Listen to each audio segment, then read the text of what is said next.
They followed until they came into the mountains and up against the Red Sea. There they camped while they discussed how they were going to get across the vast body of water. After Pharaoh grieved for his child, his anger increased hotter than ever. Why did he let his slaves leave? Ready the chariots! Pursue the Hebrews! Bring them back or kill them all! It will be as you say, Your Majesty. Look, the Egyptian army is coming. We are trapped in this wilderness. Moses brought us out here to die. It was better to live as a slave than die in this godforsaken place. When the Egyptians saw the helpless Hebrews and remembered the suffering Moses had caused Egypt, they were ready to kill. We have the mountains on our sides and the water before us. We are trapped. There is nothing God can do to save us now. Stand where you are. God will save us in a mighty way. God has hardened Pharaoh's heart one more time. After today, you will never again see the Egyptian army. When it looked as if the Egyptian army would rush upon the Hebrews, suddenly a large column of fire came down from heaven and blocked their way. During that night, the Hebrews had light, but the Egyptians were in thick darkness. Moses lifted his staff over the sea, and a great wind came from heaven, blowing upon the sea, and the sea parted, leaving a dry path on the bottom of the sea floor.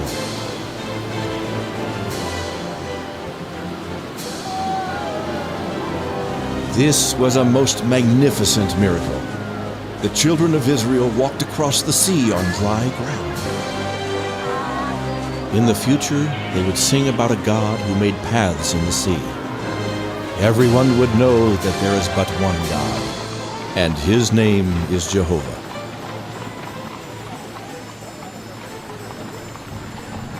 This beats anything we saw in Egypt. Our God is the best God of all! We're in the middle of the sea! Josiah, are you crazy? Get away from there! You know you can't swim. I just want to touch the pretty fish! When the Hebrews were nearly across, God withdrew the wall of fire that had been holding the Egyptians back. They had not seen the sea part, and so they raced right after the Hebrews. Forward! Kill the Hebrews! Today you have seen the power of Jehovah. Look! The water is returning! They will all be drowned! Every Egyptian soldier drowned in the sea. Their gods of wood and stone could not save them. Look at all the bodies! The sea is filled with dead Egyptian soldiers. Surely Jehovah is the only Lord God. There is no other who could do such a thing. We will remember this day forever. Leaving the sea and the dead Egyptian army behind, the Hebrew children followed Moses and the cloud into the vast wilderness. They continued to eat and drink that which they had carried out of Egypt. After several days' journey, the cloud that led them stopped by wells of water. The Hebrews camped there until their food ran out. There was no place to get more. It looked hopeless. We could have stayed in Egypt and lived better than this. As slaves, we had enough to eat. Here, there is nothing. Yeah, did you bring us out here to die of hunger? Listen to me. You are not complaining against me, but against the God whom we follow. Jehovah says he will rain down bread from heaven. Every morning you will find it covering the ground. All you have to do is pick it up and eat it. What did Moses say? How will we get food? The children are starving. He says that Jehovah is going to rain down bread from heaven every morning. It is about time for the sun to come up. Do you believe there will be bread on the ground like Moses said? We will starve if there is not. Have you ever heard of bread falling from the sky? No, but I never heard of a path through the sea either. This God of Moses must be the creator of the universe. I don't suppose it's too hard for him to make bread fall from the sky. Come, it is time. Let's go look. Bread from heaven, just like he said. Why do we ever doubt? Look, it's everywhere. Oh, it is delicious. It tastes like honey. Truly, Jehovah is God and Moses is his prophet. As long as they were in the wilderness, God fed them with the heavenly food of angels. As long as the cloud stood over their camp, the Hebrews stayed by the springs of water and ate the heavenly bread. But when the cloud began to move, they packed their tents and followed it into the unknown wilderness. But there came a time when they ran out of water. So, he gave us bread, but now he will kill us with thirst.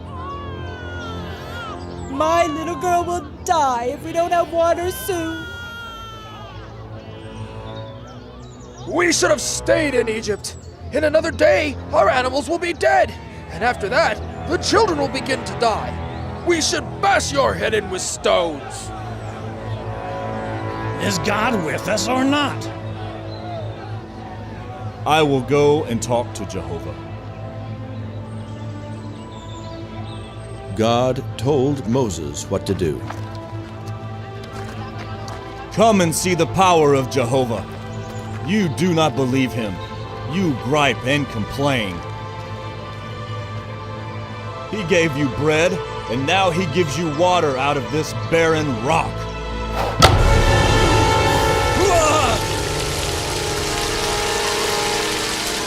The water flowed like a river. Again the cloud moved, and the Hebrews packed up and followed it into the wilderness to a mountain called Sinai. There Moses prayed, and God spoke to him again. Remind them of all that I did unto the Egyptians, of how I delivered them, fed them, and gave them water from a rock. Tell them that if they will obey my commandments, they will be my special people above all other nations on the face of the earth. If they obey, they will be a kingdom of priests. Moses, when I speak with you, I will come in a thick cloud so the people can see and hear and know that it is me. Moses came down off the mountain and told the people all that God had said. We will obey and do everything that God says. Then go, wash your clothes and your bodies. Prepare yourselves to worship God. 3 days from now, God will visit you. As God commanded, on the third day all the people gathered before the mountain to wait for God to speak. A strange cloud descended upon the mountain, and then, Moses, come up on the mountain. Moses, I am the Jehovah God, which brought you out of the land of Egypt. When you go down, place fences around this mountain. If any of the other people touch this mountain, they will die. I will give you 10 commandments, which you must tell to the people. Have no other gods before me. Do not make for thyself idols. Do not take the name of God in vain. Keep the Sabbath day holy. Honor thy father and mother. Do not murder. Do not commit adultery. Do not steal. Do not bear false witness against your neighbor. Do not covet that which is your neighbor's. When Moses came down off the mountain, he gathered the 70 leaders of Israel and told them of God's commandments. You 70 men are to return to the mountain with me. God will meet you there as he did me. You will see for yourselves, but first I must write in a book the commandments God spoke to me. They are good commandments. We will do them! Moses was careful to write everything just as God had spoken it. The Spirit of God helped him not to make any mistakes. When Moses finished writing the words, he gathered the people together and read the words of God to them. All that God has said is good, and we will obey it. So the nation of Israel made a covenant with God. He would bless them, give them life, and deliver them from their enemies, and they would be obedient to all his commandments, walking in righteousness. God commanded Moses to offer a blood sacrifice and to sprinkle the people with the blood. All were sinners, deserving of death, even Moses and Aaron. But God was merciful. He provided a way of escape. By killing the innocent lamb and sprinkling the blood on the nation, God would cover their sins and not kill them as they deserved. The lamb that did not deserve death died in the place of the many who were sinners deserving of death. Now that your sins are covered, you 70 will go with me up on the mountain, and you will see the glory of God. So the 70 elders of Israel followed Moses up into the mountain where God had spoken to Moses. Suddenly, before them appeared the throne of God. The glory of God! The 70 elders watched as Moses went up into the mountain and was lost in the shining glory of God. Such beauty and glory! There is no man like Moses that speaks with God face to face. Moses, you will have the people build a tabernacle in which to worship me.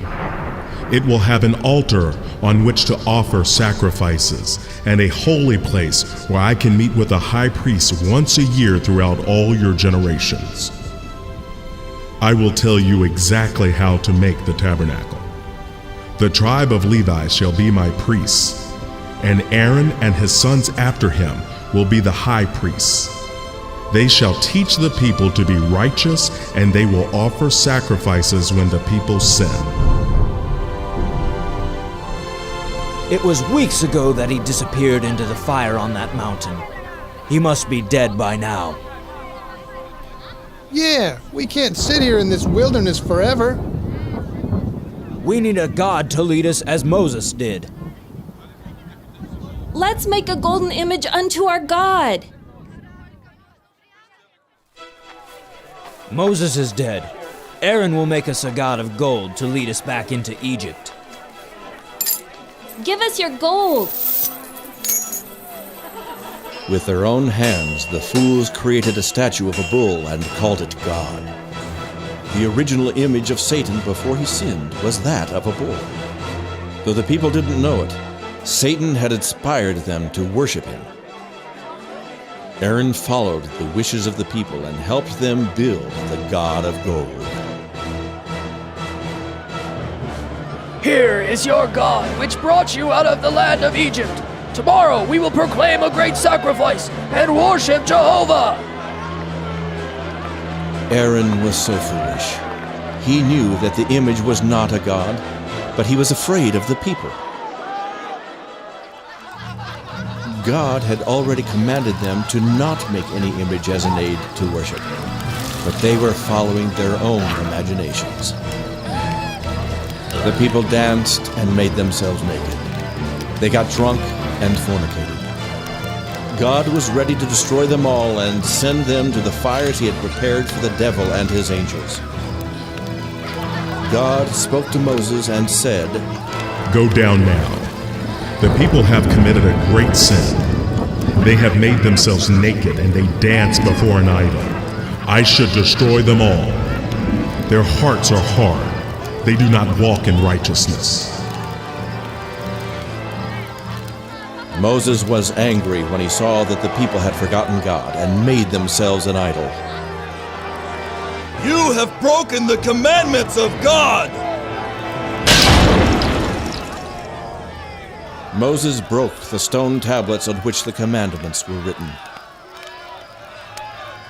Did he not say to have no other gods but Jehovah? Can a statue that you made with your own hands be your creator? Moses smashed the golden calf and beat it into powder. If you are on Jehovah's side, come and stand with me. If you would worship the gods of Egypt, then stay where you are. We will follow the God of Abraham, Isaac, and Jacob. I would rather follow the God that parts the Red Sea, even if he does not have an image. The penalty for sin is death. Jehovah says they must die. Now take your sword and kill all those who use images as aids to worship.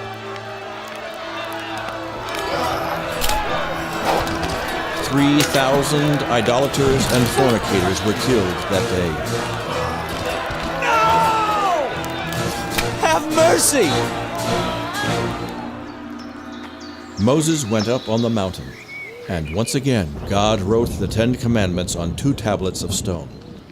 When Moses came back down, he showed the people the commandments of God, and they all agreed to obey them. God says, you are a hard-hearted and rebellious people. When you sinned, he told me he would slay all of you. But I prayed for you, and he is going to put away your sin. Jehovah is indeed merciful and forgiving. God has given directions to build a tabernacle. If we build it according to his specifications, he will meet with us there. Since we are all sinful, God has prepared a way whereby we can approach him. The Levites will offer blood sacrifices every day. Once each year, the blood will be placed on the Ark of the Covenant. When God sees the blood on the Ark, just as he did in Egypt, he will put away our sins and we will not die. It is God's way of forgiveness. And so the tabernacle was completed, and the priests began to offer daily sacrifices. When God saw the faith of those who offered the blood of animals, he put away their sins. But the people were not happy with their stay in the wilderness, so they complained all the time. There came a day when their complaints and unbelief caused God to bring judgment upon them.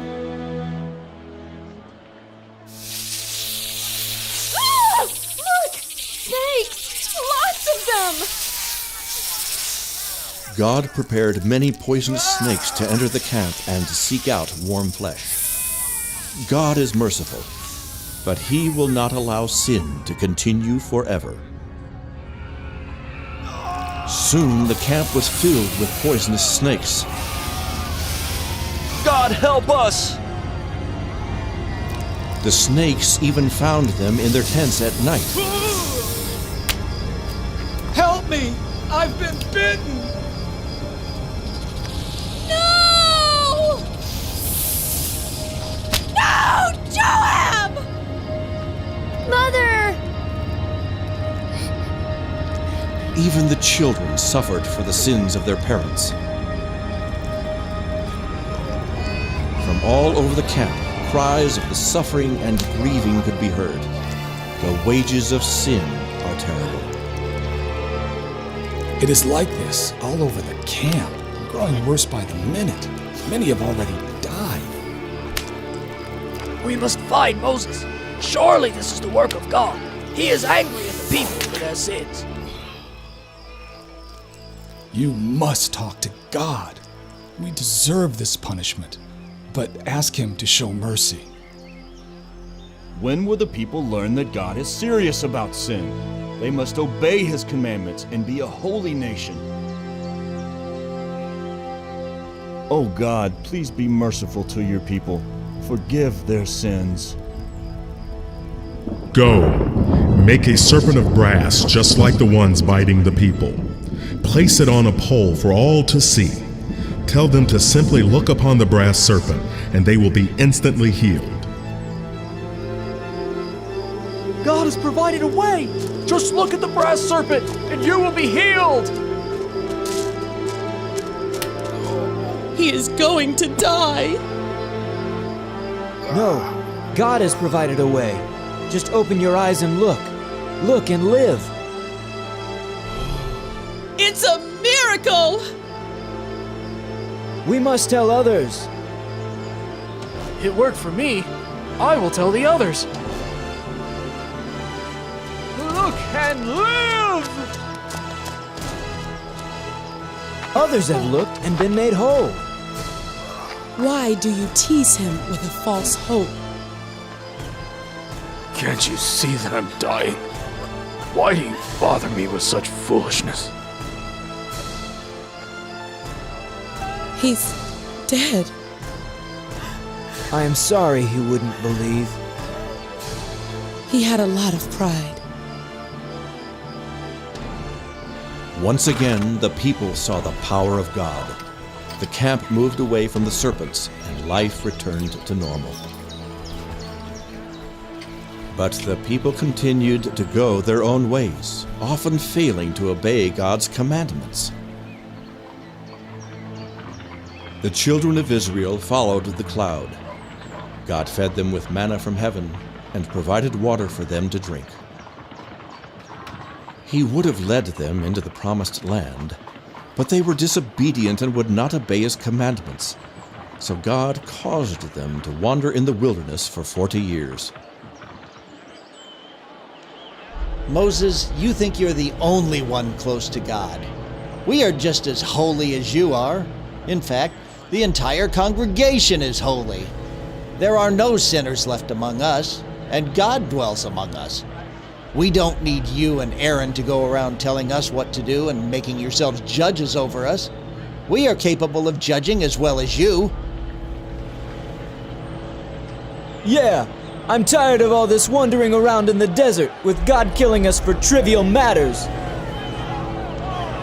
Yeah, it's Moses' fault. His standards are too high. Moses went to the tabernacle and asked God what to do. God has spoken. You take too much responsibility upon yourselves, you sons of Levi. You would have men become priests when God has not appointed them to be. Tomorrow the Lord will judge between us all, and we will know who are the priests of God, who are holy, and who is not. Come to the tabernacle tomorrow morning. Bring your censers with fire in them. The next day, draw near, you who profess your holiness, you who would be priests and rule over the people. God will meet us here today, and he will choose. We will see his might and his glory. Separate yourselves from these wicked people, for I will kill them in a minute.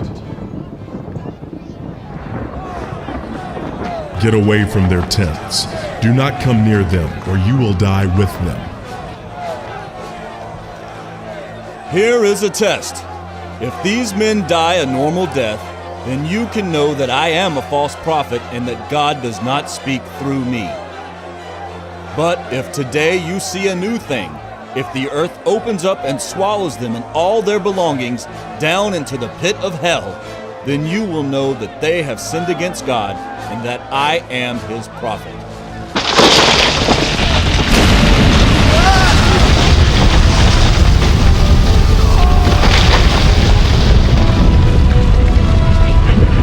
All the men who sought to be priests were swallowed up alive into the fires of hell prepared for the devil and his evil angels. Pick up their brass censers and make of them a covering for the altar. When you see the brass covering the altar, you will remember this day, when men ignored the commandments of God and sought to make themselves priests. That was a day the children of Israel would never forget. God made it clear that Moses was his prophet, and only those whom he had appointed could be priests. The glory of God always stood over the tabernacle, and the people willingly followed Moses back and forth through the wilderness for 40 years. The glory of God is with us, and he gives us bread from heaven. God continued to rain down bread from heaven, and he provided them with water out of the rock. The pillar of fire covered them by night, and the cloud by day. They settled down and learned to keep the commandments of God. The priests attended to the tabernacle and offered daily sacrifices as Moses had commanded. After 40 years in the wilderness, just as everyone else was preparing to enter into the promised land, God called Moses up into the mountain. There, after one final talk with God, he lay down and quietly died. Immediately, his spirit was ushered into the presence of God. There he was to abide until the end of time, when he would again join his people in the land God had promised to Abraham. Nearly 500 years had gone by since Jehovah God called Abraham to leave his people and walk the land God would give him. God's promise to Abraham and Sarah to make a great nation from their son Isaac was fulfilled. The 12 sons of Jacob, whose name was changed to Israel, had become 12 tribes and a multitude of people. They came through slavery, wandered in the desert with Moses, received the law of God, and now at last were entering the promised land. Throughout the wilderness journey, a young boy was always beside Moses, watching and learning how to lead the nation of Israel. That boy grew up to be the mighty warrior, Joshua. After Moses went to be with God, Joshua was chosen by God to lead the people into the land God promised to Abraham. The people remembered the prophecy that they would be strangers in a strange land, and that after 400 years they would be brought back to the land of their fathers. God had kept his word. On the day they crossed the Jordan, the manna from heaven ceased, and they ate the fresh food from the land. Oh, husband, this is a wonderful land God has given us.